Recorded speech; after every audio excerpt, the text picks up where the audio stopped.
Hello and welcome to everyone who's tuned in online.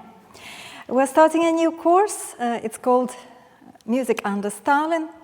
And there are just a few words I would like to say about the course in general at first. So, why am I so interested in this period? I've already devoted quite a few years of my life to researching various aspects of it. Well, there are a few interesting issues here. One conundrum is that it was a horrible time, sometimes a tragic time. So many terrible things happened. There was mass arrests and executions going on. People were living in fear, and yet there is so much wonderful music comes from that time that we still like listening to. And it would be probably easier to explain if that music was written in resistance to the regime. But quite a lot of it is, on the contrary, was approved by the regime and welcomed and got prizes and performances and so on. Yeah. So how do we deal with that conundrum?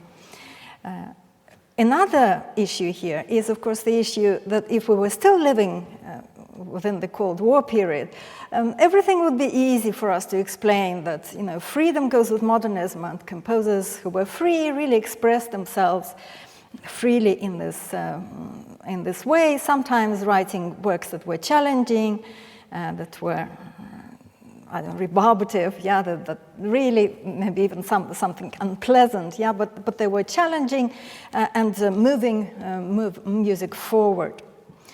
And on the other side, you had music written under duress, music that was more conservative, more palatable, more beautiful, more melodic, and so we would reject this music. If we were still during the Cold War and we were on the Western side, we would treat it with disdain, as much of socialist realism, the so-called socialist realism was treated. But these days, somehow the stock of this really harsh modernist music has gone down a bit. So because the audiences usually prefer actually sometimes to listen to something that sounds nicer and more beautiful and more tonal. So how do we deal with that then? Can we really agree that Stalin and the officials did something right? There's always something funny going on. Maybe that's what I should have done. We can't really, it's quite distasteful for us to think of it in those terms. So how else can we explain this paradox? So this is another issue. And the final thing that I would say is that for me, of course, it was always a personal quest, because I'm the child of the perestroika, and for me, learning about that time was something very important, because I thought the more we understand how things worked and how things got so bad so quickly, and how the whole population participated in these horrors, the better we understand it, the better we will manage to prevent it from happening again. And certainly when I came to this country, everyone was treating it as a very exotic subject. Things like that can never happen here. Yes, we have the robust parliamentary system. I remember what people used to tell me. But the more you go on, it's sad to say, but you realize that it's actually an illusion. And things can go downhill very quickly. And I think I remember sort of shuddering when I saw on the front page of a British newspaper a headline which said enemies of the people or enemies of the state, something like that. Enemies of the people, I think it was. which of course was one of these very Stalinist labels that got people killed. So I hope that it will still act as a kind of warning, a collective warning to all of us. So lecture number 1 will be devoted to two people. One of them you know very well. I chose particularly decadent pictures of them. This is Dmitry Shostakovich, wearing a bow tie, and Alexander Mosolov, whom you probably know slightly less, and everyone knows slightly less. But they had a very interesting careers which ran parallel for a while and then diverged sharply. So I think it will be very interesting to compare them. So we're going to be talking about the 1920s. But before we talk about that, let's just say a few things about Bolshevism and modernism. Yeah, so what happened in the first years after the 1917 Bolshevik Revolution? So, of course, a lot of artists who were very closely aligned with the upper classes, with bourgeois art, emigrated, and you know their names. But there were some radical artists who actually saw this as an opportunity. Yes, because they were marginalized before the revolution. And now, suddenly, by collaborating with the regime, they could promote their own art, promote their own ideas, their own careers. And this is something, was something very exciting for them, especially since culture actually was quite well financed in those first years. So many things were expropriated. Palaces, all these wonderful venues where you could play music, all these Stradivari violins and so on that became part of the national collections and so on. So there was quite a lot of these ill-gotten money flashing around, and some of the culture certainly got that because it was understood from the very start that culture was extremely important, and high culture in particular. There were two main ideas, I suppose, of what the new revolutionary art had to be like. And one was that it was supposed to be radical, revolutionary in itself. So actually challenge all the previous art. Let's throw all the previous artists from the ship of modernity and start completely afresh. And the other idea of revolutionary art, that it should be accessible to the proletarians and peasants, that they now have become the main people in the new Soviet state. So, as you can see, they were direct opposites of each other. So some artists would say, we're writing revolutionary music, and they would do something very complex and atonal and dissonant, hoping that in a few years' time the proletariat will grow to like it, and sometimes they did like it straight away. And on the other hand, you had people who claimed to speak for the proletarians, who wanted to write just very cheerful marches, music that was very simple, very tonal, very attractive straight away, didn't require any study. So just to see that you probably know these famous photos, there was a group of painters in Vitebsk, Kazimir Malevich, L. Lisitsky, and Marc Chagall, who were allowed to do all kinds of things, including, decorating the streets of the city with this new art. So if you can see, this is probably a machine gun, but it all made out of geometric figures. So, or things like that were happening in theater. Vsevolod Meyerhold also produced very revolutionary pieces with a lot of audience participation, a lot of topical references, and it was all done in these remarkably striking modernist sets. But musicians at that time, in these first years, didn't really do very much didn't do very much that was quite as noticeable. There are no direct parallels to Meyerhold and Malevich. They came to be more interesting, I suppose, and avant-garde by about 1926. Or just to show you another, I will show you quite a lot of visual art in this presentation that I'd like you to know. So this is Pavel Filonov from 1931. It's called the Lenin's Plan of State Electrification of Russia. So you can see where he uses his own analytical art, his own very strange technique, and then you have a face of Lenin suddenly appearing. So, as I said, musicians joined these movements a little bit later, and it happened during the time of NEP, which was the new economic policy proposed by Lenin in 1921, really taking off from 1923. When some private enterprise was allowed, small, for example, private publishing, books and music, and also some foreign trade was restored. And this was extremely important, because all the new scores, modernist scores, suddenly flooded into the Soviet Union. There was a special agreement between the Vienna publishing house, Universal Edition, and state music publishers in the Soviet Union. So suddenly you had all kinds of people even coming to Russia and staging their operas or staging their concerts, playing their concerts. These are some of them. These are some of the visitors. Yeah, so Darius Milhaud and Arthur Honegger, so two of the French Six.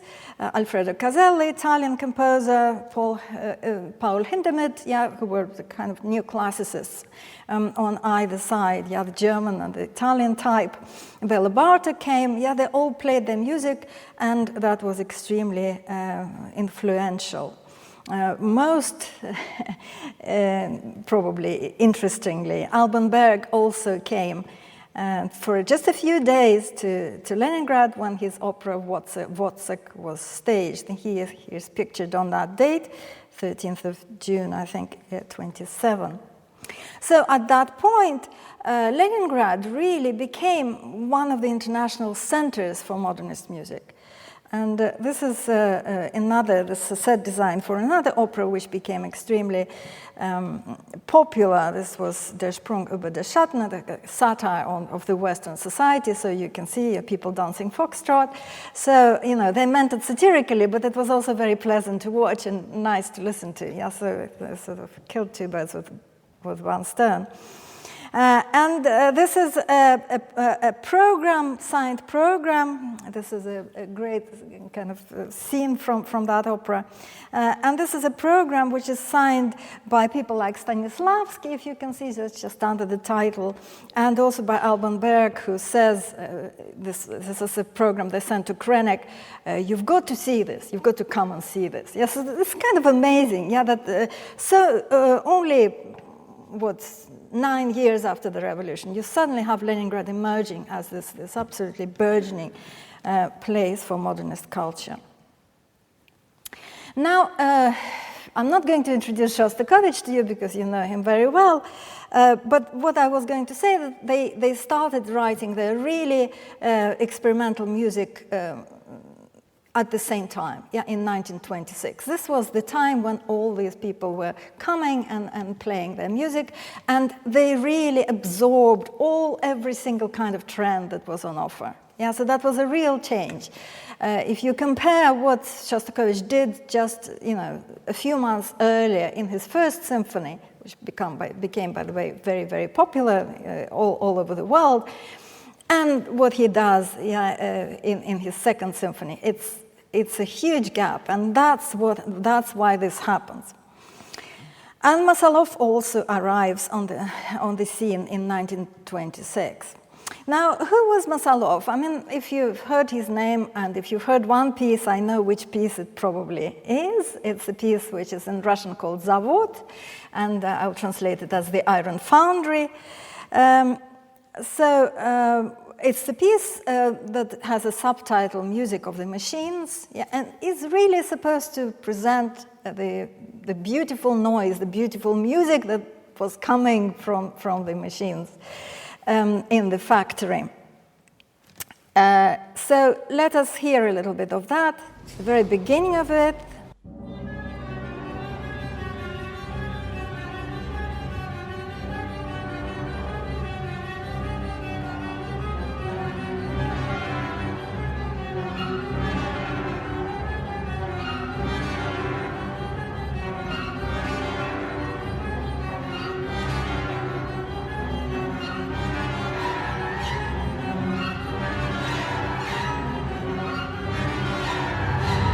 So that you can hear all these noises, some of them quite unpleasant, but they very evocative of a factory, of an iron foundry. And now we'll probably have to go slightly down in the level of music, because we're going to hear the ending of that piece, which of course is going to get louder and louder, as you can guess. And more sort of glorificatory with the brass section going on, and something else in the orchestra. And I've chosen the performance where you can see what is happening. It's not, doesn't happen in every video. So this is specifically for you to see something.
So you could see the steel sheet, yeah, being shaken, and also you could probably hear the siren as well, yeah, which is another unusual instrument that he adds to the symphony orchestra.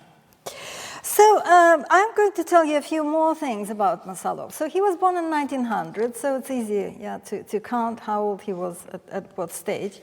And his mother was an opera singer at the Bolshoi, and his stepfather was quite an important painting teacher. He was not such a good painter when you look at his paintings, yeah, but he had a private painting school. So they were very well off, very privileged.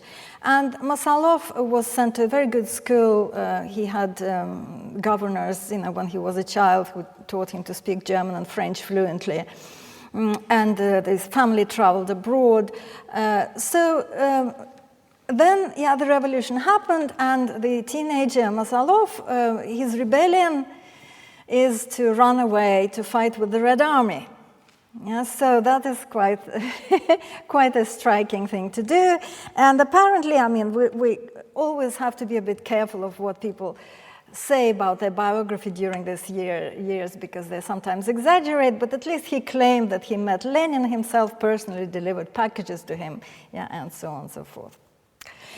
So he actually didn't start professional study of music until he was 21. He went to the Moscow Conservatoire to study both piano and composition, yeah, the same way as Shostakovich, and Shostakovich was in Leningrad, yeah, which was then Petrograd, yeah. So they're kind of parallel careers, although Shostakovich was a prodigy, yeah, so he started more or less at the same time, but he was much younger, and Mosolov had already fought at the front.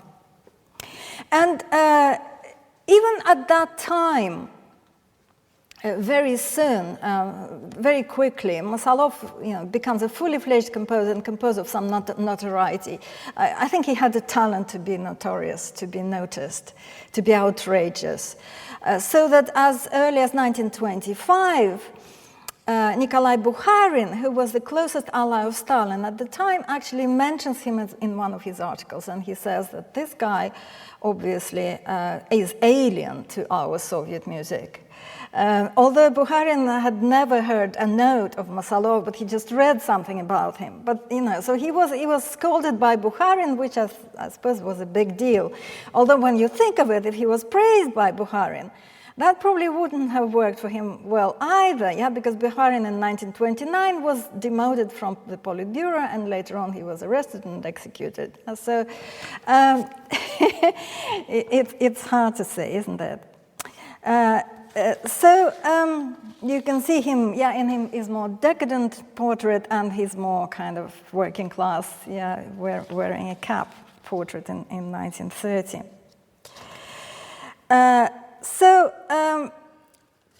There was also another group of people that he annoyed very much, and that group of people, I will refer to them as proletarian composers, although they weren't actually proletarian themselves.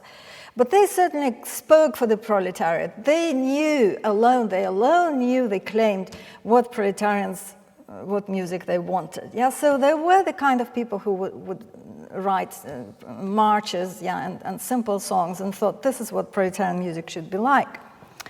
So they really chose Mosolov as their whipping boy at that point. And Mosolov wrote quite a lot of naughty pieces at that time. For example, this one is called The Four Newspaper Announcements. And they are real, true newspaper announcements. They're very short, yeah, and setting them to music wasn't a particularly new idea because Eisler did it first in 1921. But nevertheless, Mosolov actually does it in a more fun way. So this is an example. Yeah, a dog has run away, and then there's a description of the dog. It's a bitch. It's white. It has this coffee-colored stain. Please, don't buy it if somebody offers to sell it to you.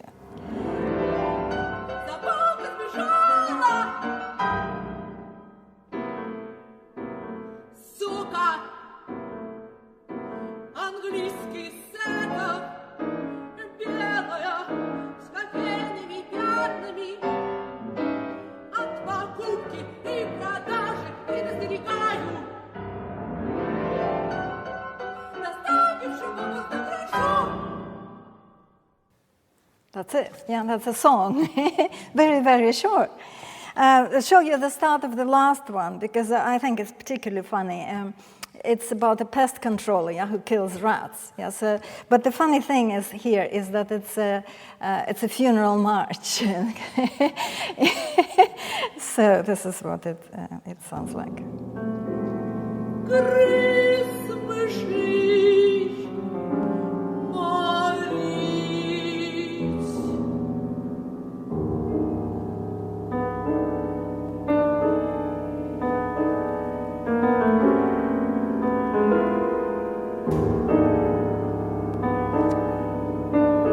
So, very ironic, modernist irony. We're familiar with that, so the proletarian musicians didn't like that.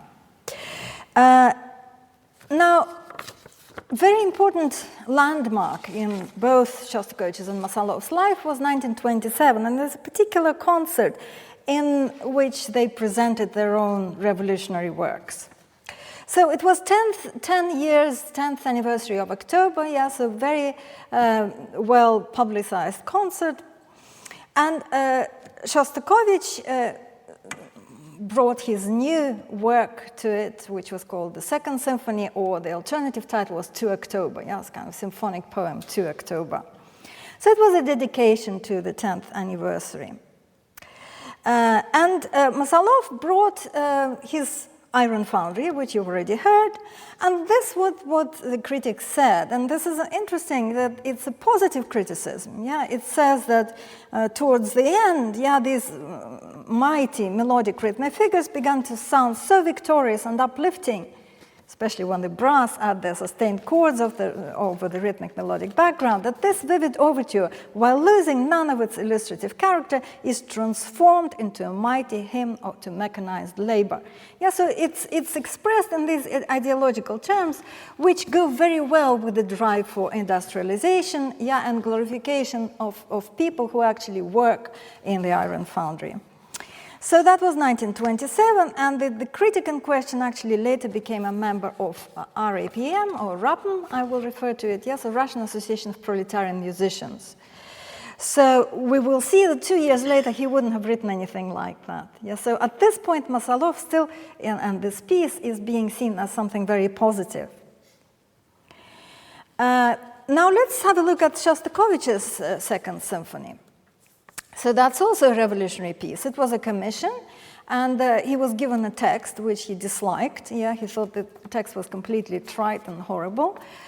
He didn't have a particular sort of desire to set that text, but he was thinking of the fee that he might spend by going to Paris. Yeah, so he writes in one of the letters to his friend, yes, the text is horrible, but I keep thinking, to Paris, to Paris. So you can see that even at this stage, yeah, Shostakovich writing this official work is not completely sincere. He is basically following the rules of the commission. But he also writes one of most in your face avant-garde pieces. He begins it with basically a musical, not a musical, but a representation of a noise, something very dark, something very slow moving. And that's a representation of a dark past, yeah, so before the revolution. This is how things were.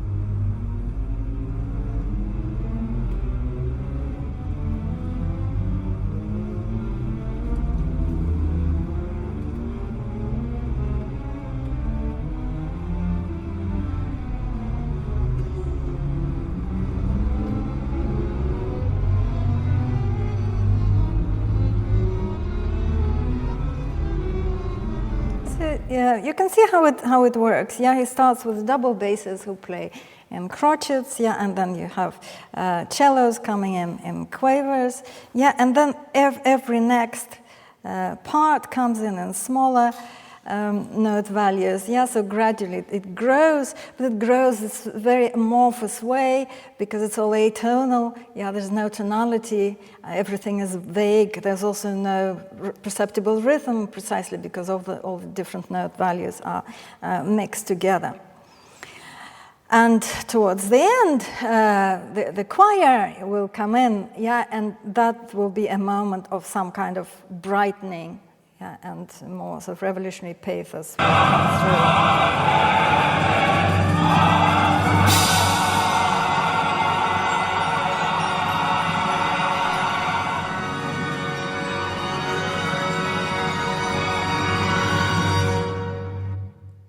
And at the very end, you even have declamation, choral declamation.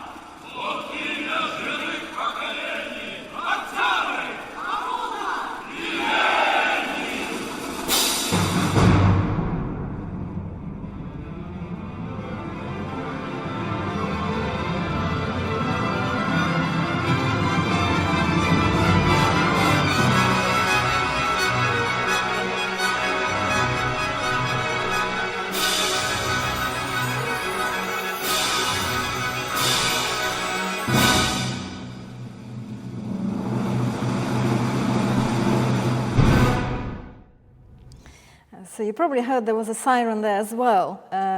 Yeah, so there's a siren and there's like a reprise of the first material, but which is now going towards this tonic triad, which turns out to be a B major triad, not a C major triad, a kind of very Scriabinist B major triad with 5 sharps in the key signature. Yeah, so unusual key. Yeah, and it all ends suddenly tonally. Yeah, so you go from atonality to tonality, from horrible darkness, yeah, to collective happiness. And the words that they were shouting were October, the Commune, and Lenin. So you can imagine. Yeah, so somebody used to joke that he went in the space of one symphony from being belonging to this contemporaneous type of composers, yeah, who were following bourgeois trends, to a proletarian composer at the end. Yeah, so the two sides, the two poles of Soviet music at that time are basically combined in a single piece. So, interestingly, yeah, this 1927 event really made Shostakovich's revolutionary career. You know, it began it. It gave him these revolutionary credentials. It was a very important work, which I think was never denounced, although maybe it wasn't played quite as much later on. Yeah, so it actually was a positive thing for him. While for Mosolov, despite this positive criticism, Zavod, yeah, the iron foundry, became the piece which was criticized then later very negatively, yeah, as something bourgeois, because they claimed it didn't actually represent the people who were working the machines. It was just representing the noises. And how do we know that the factory that he is portraying is a socialist factory? How do we know it's not a capitalist factory? Yeah, and so on and so forth. So it's interesting, yeah, how they are sort of starting to diverge here. One more extravagantly avant-garde piece that Shostakovich writes next year in 1928 is his opera The Nose. And that, of course, comes from his collaborations and his friendship with the great theater director that I already mentioned, Vsevolod Meyerhold. It so happened that Meyerhold was invited Shostakovich to be a pianist in his theater and sort of took him under his wing. Shostakovich became a bit of a protege and actually stayed in Meyerhold's apartment and even wrote The Nose there.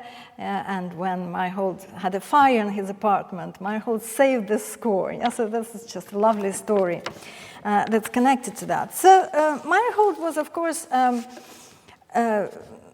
a proponent of anti-realist theater. So when you were in his shows, you were never allowed to forget, yeah, to be immersed in the action, to forget that you are in the theater. You are constantly drawn into the action yourself. So it involved aspects of circus, yeah, or all kinds of acrobatics, or maybe ballet. You know, there were choreographed movement. There was improvisation, all kinds of things, you know, and including questions to the audience and so on. So Shostakovich was extremely impressed by this type of theater, in particular with one production, which was of Gogol's Government Inspector, very famous production. So he also decided to do something on Gogol, and he used this story, which is called The Nose, when an ordinary person, Major Kovalyov, wakes up one day and doesn't find anything on his face that resembles a nose. The nose is gone. Yeah, and then from this beginning, you have a whole series of adventures where he's trying to find it. And you realize that he is going to be humiliated at every point. So, you can have many interpretations of what this actually means. There are obviously very naughty sexual references there, about losing, nose or something else. And Shostakovich, being only, 22 at the time, was very naughty in that respect too. But they're also, I think this opera is also very much about the system of ranks, the bureaucracy, and the humiliation, ritual humiliation that you experience going from one place to another. It's like a Kafkian, really, world. So there in this opera, you have a whole lot of very new things, some possibly done for the first time or at the same time as various Western composers did it. For example, there is an entr'acte, so music between the acts, which consists only of percussion, unpitched percussion. So basically it's just a huge racket.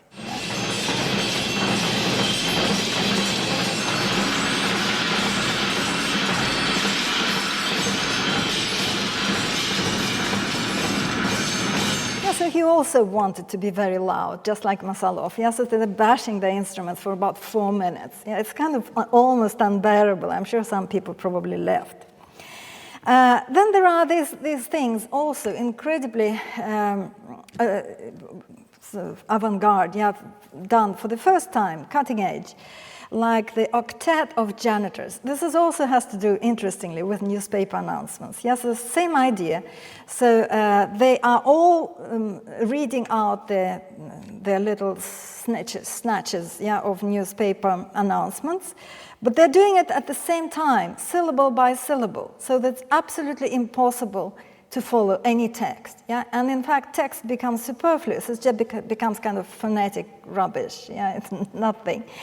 And that's something, I don't know, avant-garde composers did that with electronic music, I think, in the 50s, or something similar, sort of removing all meaning from the text. But of course, there were also poets who were doing it at the same time, trying to write poetry that was simply phonetic. It didn't actually have any meaning. So this is what it happened, what it sounds like.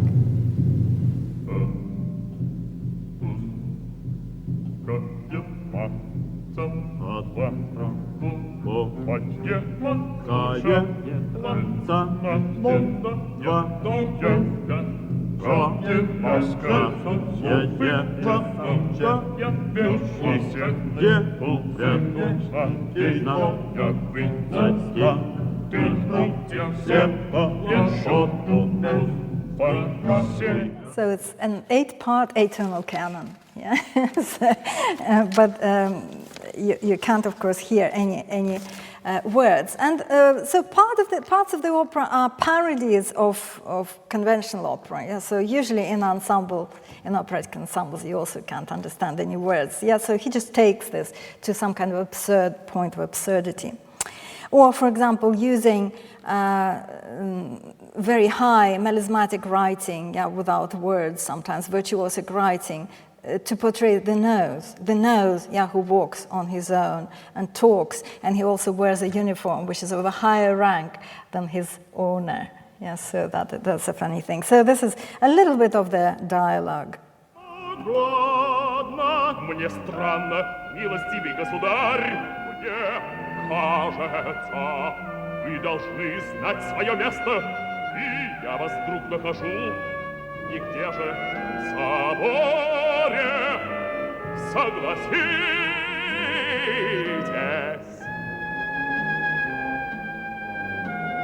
Я не могу понять,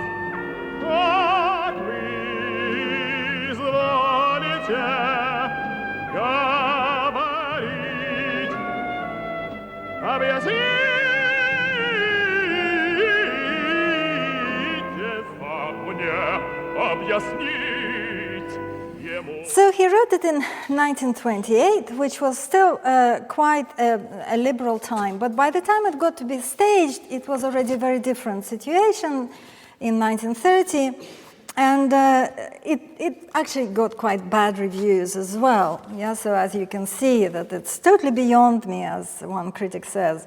What interest or instruction the students of the metal or textile workers who populate the opera boxes could draw from watching crowds of people rushing across the stage for several hours looking for the lost nose. Our theater demands spectacles that are ideological and socially significant. Yeah, so Shostakovich here has undoubtedly moved away from the mainstream of Soviet art. Yeah, so that's, as you see, Daniel Zhytomyrsky writing in Proletarian Musician, which was the main organ of the Proletarian musicians who were very much empowered during these years. So I just wanted to tell you a little bit about that period, and I call it the dire years of Rampant rule, because really there's no other way you can objectively describe it. Because it was really the time when these proletarian musicians achieved a lot of power. Stalin comes to power in 1929. Yeah, so this is the moment when Stalin actually assumes this power. Before that, it was kind of more or less collective leadership, and he starts trying to organize culture, I suppose, a little bit. Yeah, there's a new ministry created and so on. But for now, the ideological leadership of the arts is given away to these proletarianist groups. Yeah, so they were not just musicians, they were also writers, they were also painters and so on. And they really, they couldn't really create very much themselves. This is why we don't know their names. But they certainly persecuted everyone who could. And the idea of proletarian culture became so narrow that you had to throw out all the bourgeois culture altogether. Yeah, for example, you had to stop playing almost all of the canonic Western music and Russian music as well. All the Western classics, all the Russian classics. There were only 3 exceptions to that. Yeah, so the only 3 figures who survived that period was Beethoven, because he wrote revolutionary music, as we know, was Schubert, because he wrote Ditch on the Millerin. Yeah, so he was writing about the lives of working people, the miller. And they also wrote things that were called songs, yeah, which were also some kind of a good thing. And Mussorgsky, yes, who was writing people's dramas. So the rest of the repertoire was very suspect and almost couldn't be played. So during that time, Mosolov writes some pieces which are very topical ideologically. For example, one of them was discovered very recently in 2017. 2017 was the first performance of it. It's called Anti-Religious Symphony or Anti-Religious Symphonic Poem. And I'll just give you a few fragments from it. But before that, I wanted you to look at what was going on at the same time in 1931. So this is the blowing up of the great cathedral in Moscow, yeah, Cathedral of Christ the Savior. I'll actually turn the music off here for a moment. Yeah, so you can guess why anti-religious symphony, yeah, because there was this drive to really completely exterminate the Russian Orthodoxy at the time. So what happens in this piece? You have people singing various church chants, familiar Russian Church Orthodox chants, having the counterpoint with each other. And then some people trying to disrupt this, yeah, with the sort of drunken songs and the accordions playing and so on. Yeah, so a scene out of that time. Let's just hear a little bit of that.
wanted to show you that there's a little bit of poetry that he uses here as well for your delectation. And also this poetry that is declaimed.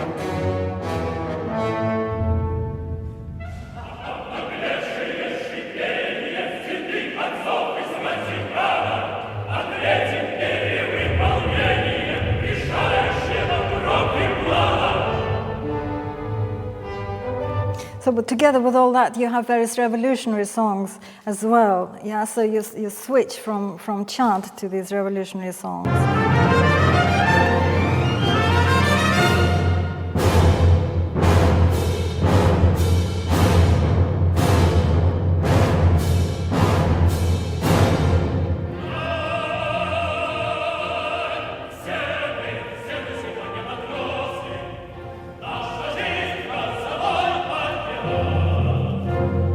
So this is the good music coming in.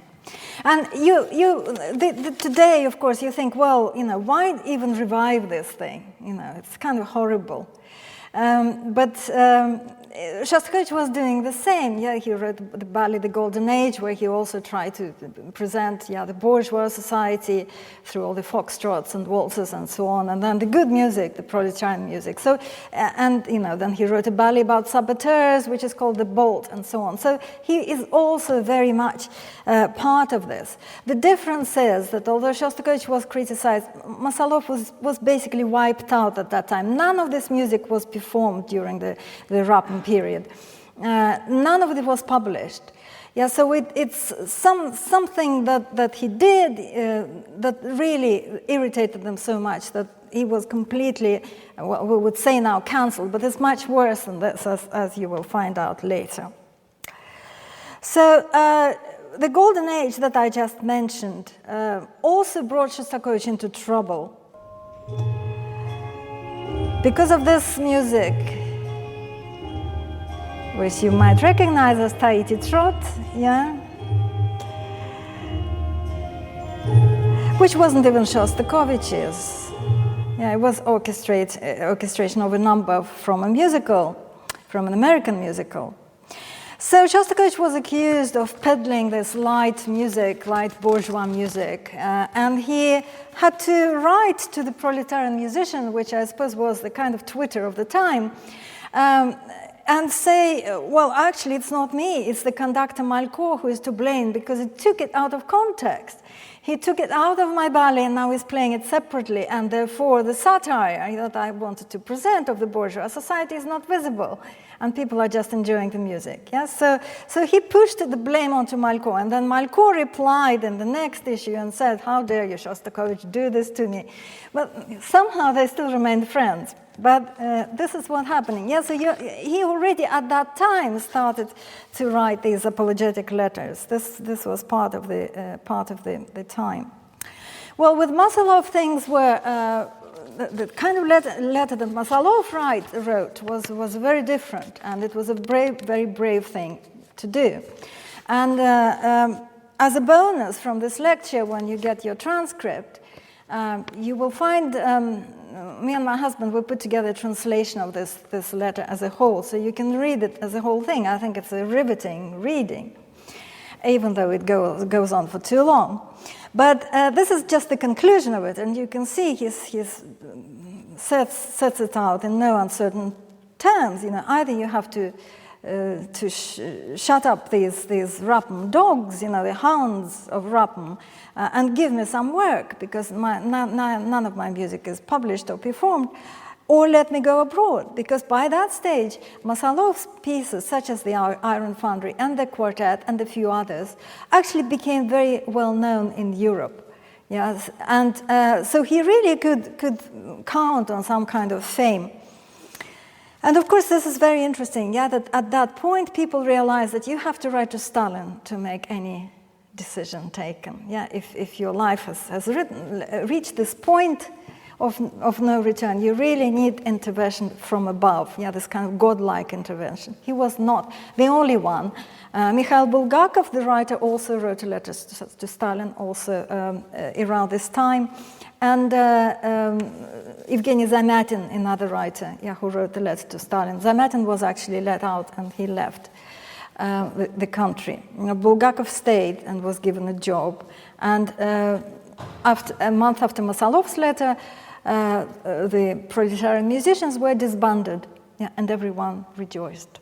Now, we'll know what happened later, but for now, it was a great victory. And a lot of Moscow musicians actually thought that it was Mosolov who brought it about, because this letter was well known, widely known. So this is who was now in charge.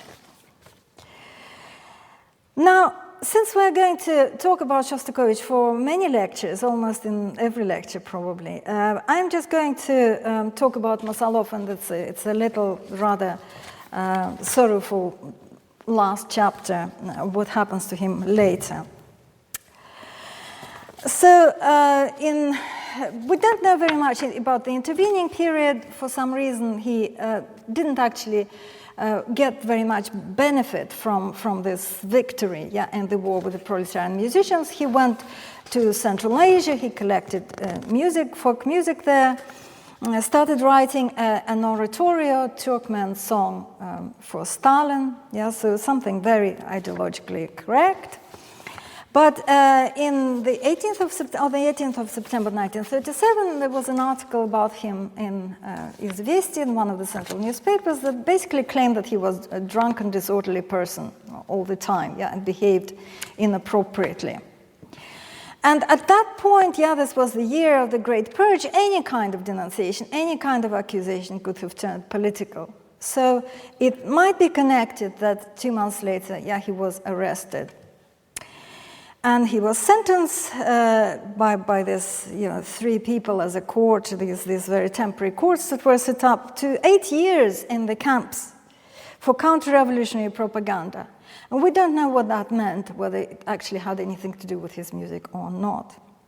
And sent to the Volga camp to fell trees, and was extremely lucky to be released, not 8 years, but 8 months later, owing to the intervention of his friends, but also just because there was a period when they were releasing some of the people before they were arresting some more.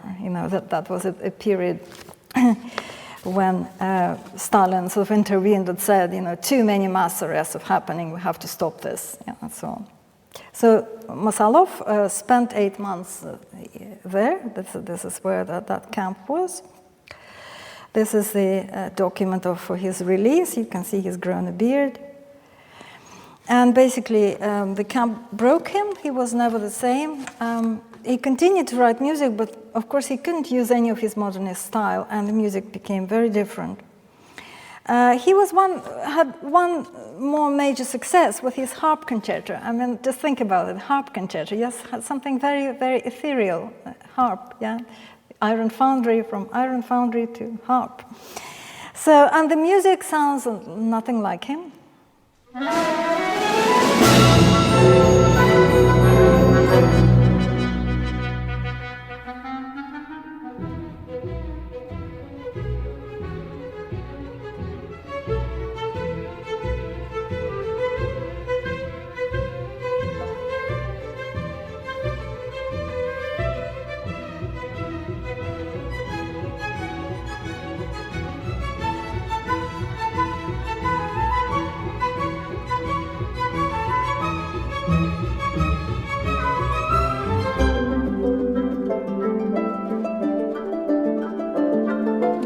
To hear the harp.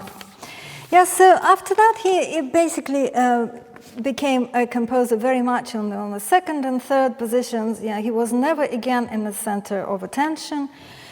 He preferred to arrange folk music rather than write anything of his own. When he was put up for Stalin Prize, people said in the committee, well, he's afraid to put an extra note.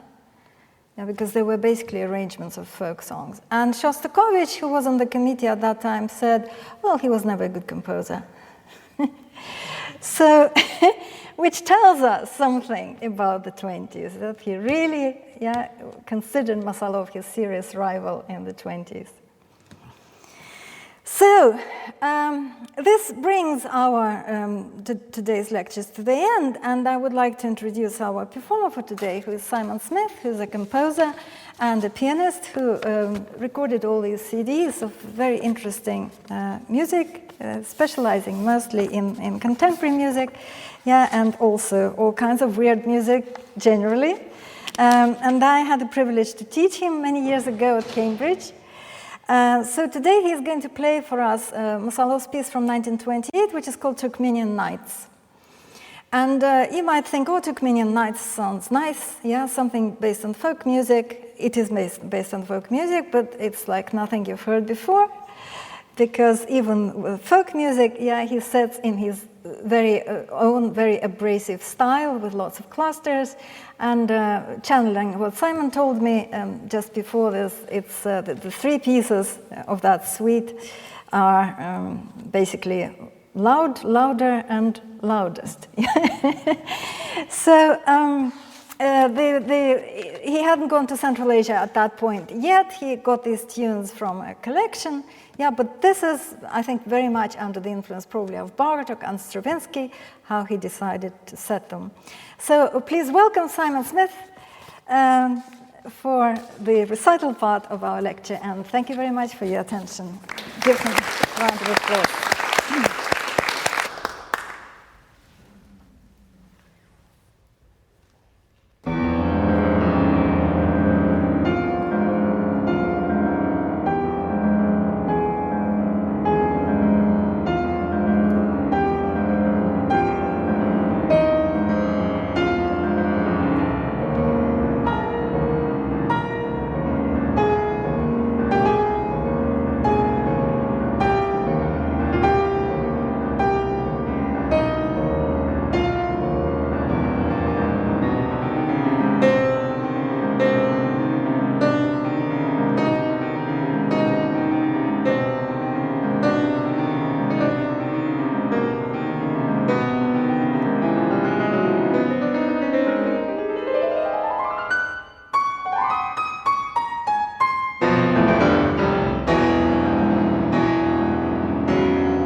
how many people in Russian would have heard this music?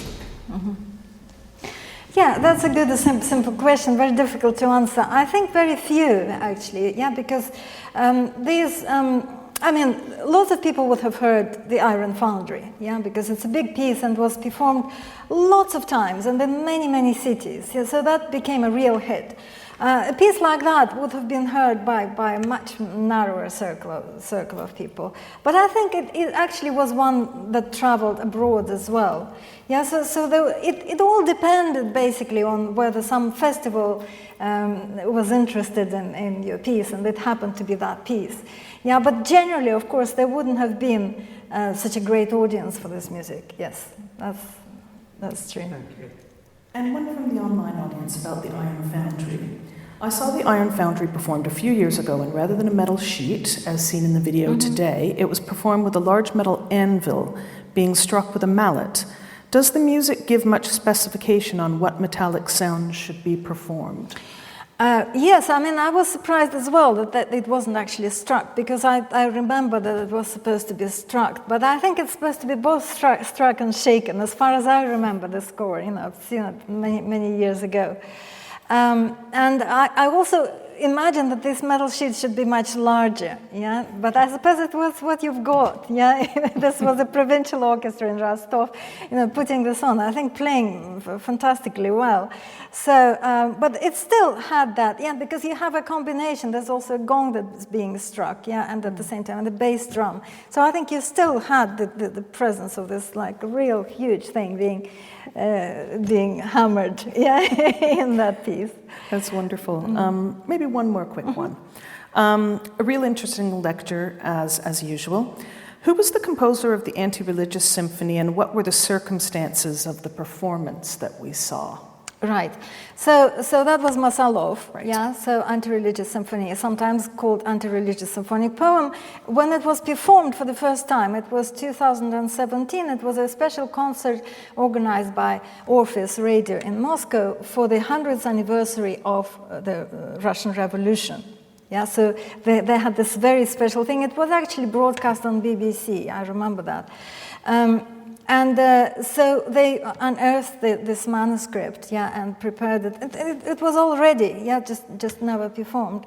And it's of course a stunning piece in all kinds of ways. Yeah, it sounds sometimes like Stravinsky's Lenos at times. Yeah, it has this really kind of obsessive choral sound as well, and very provocative, politically, of course.